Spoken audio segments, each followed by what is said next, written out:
Ano sa German ng bakla? Zip Hoten. Ano sa French ang flower? Le fleur. Totoo ba yun? Yes, le fleur.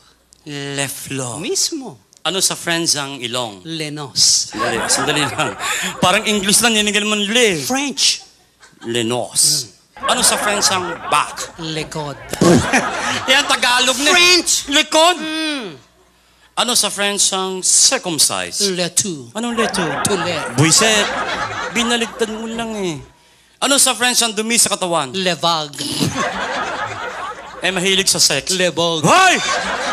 Nga, French fries yata yung Eh, puro buong-buo. kakalukuhan. Sa German tayo. Mas lalo akong sanay. Ayusin mo na. Akong bahala. Ano sa German ang chocolate? Van Houten. Masarap Yes, we yan. have chunky Fruits, nuts. Kompleto po yan. Van Houten. Yes. Ano sa German ang bakla? Zip Houten.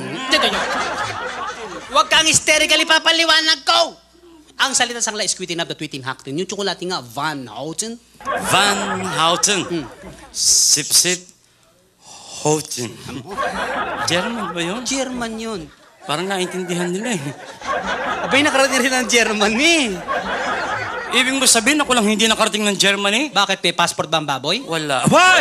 Ayusin mo. Akong bahala. Ano sa German ang matandang dalaga? Matandang dalaga? Yan. Takot sa Houten.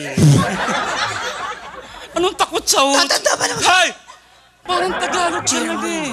Ano sa German ang matandang binata? Laylay na Houten. Bakit pa puro hotel? Houten. Parang Tagalog eh. German. Ano sa German ang playgirl? Playgirl? Oo. Open sa Houten.